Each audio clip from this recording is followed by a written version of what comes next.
Daily. Taste the Daily.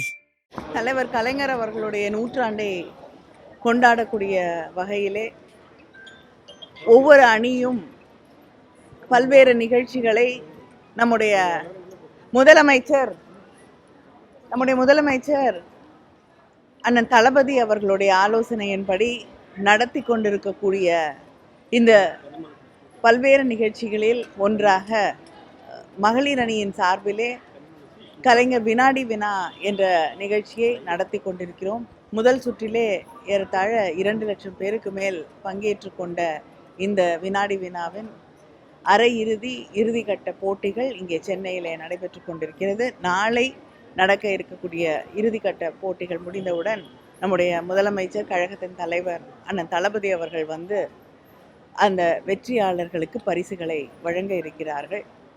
பல்வேறு பகுதிகளிலிருந்து ஆர்வத்தோடு கழகத்தின் வரலாறு, நம்முடைய தலைவர்கள் கழக ஆட்சியிலே கொண்டு வரப்பட்ட திட்டங்கள் அனைத்தையும் பற்றி புரிந்து கொண்டு தெரிந்து கொண்டு கற்றுக்கொண்டு இந்த நிகழ்ச்சியிலே இளைஞர்களும் குடும்பங்களும் பங்கேற்றுக் கொள்வதை பார்க்கும் பொழுது மிகுந்த மகிழ்ச்சியையும் நிகழ்வையும் தருகிறது.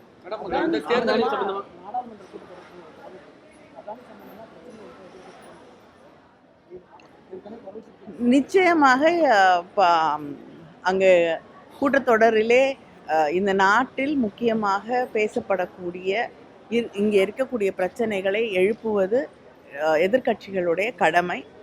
என்னென்ன பிரச்சனைகள் அங்கே எழுப்பப்படும் என்பது முதலமைச்சர் அவர்களுடைய அறிவுரையின்படி அங்கு இருக்கக்கூடிய மற்ற கட்சிகளையும் கலந்து பேசித்தான் முடிவெடுக்கும்.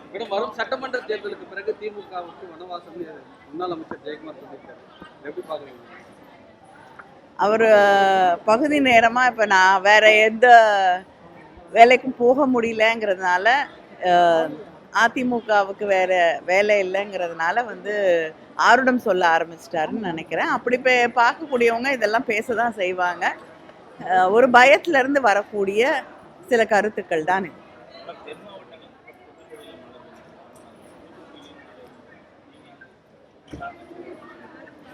இல்லைங்க, தொடர்ந்து வந்து அங்கே வந்து மழை நீர் வடிவதற்கான பணிகள் தொடர்ந்து நடைபெற்று கொண்டிருக்கிறது. அங்கே இருக்கக்கூடிய நீர்நிலைகள்லாம் வந்து ஆழப்படுத்தப்பட்டிருக்கிறது. நீர் வடிகக்கூடிய அந்த வடிகால்களை எல்லாம் ஆழப்படுத்தி இருக்கிறோம். அது மட்டும் இல்லாமல் தூத்துக்குடி நகரத்திலேயே வந்து மழை நீர் வடிகால் வந்து இன்னும் பலப்படுத்தப்பட்டிருக்கிறது. அதனால் எல்லாம் முடிந்தவரை எல்லா பகுதிகளிலும் ஆயத்தமாகத்தான் இருக்கிறது. மணிப்பூர் மாநிலத்தில் 1.5 ஆண்டுகள் கடந்து நீர் கலவரம் நீடிச்சுட்டே இருக்கு. அதுக்கு மத்திய அரசு எந்த நடவடிக்கை எடுக்காமையே இருக்காங்க. இது அவங்க ஆட்சியிலே நடைபெற்று கொண்டிருக்கக்கூடிய ஒரு உலகத்தின் முன்னால் நாம் நாணி தலைய குனியக்கூடிய ஒரு நிகழ்வாகத்தான் இது இருக்கிறது. இதுவரை இந்த நாட்டுடைய பிரதமர் ஒரு முறை கூட அங்கே இருக்கக்கூடிய மக்களை சந்தித்து அவர்களுக்கு ஆறுதலாகவோ அங்கே இருக்கக்கூடிய பிரச்சனைகளை ஆய்வு செய்யவோ அந்த பகுதிக்கு செல்லவில்லை என்பது இன்னும் மிகவும் வருத்தத்தக்க, கண்டிக்கத்தக்க ஒன்றாக இருக்கிறது.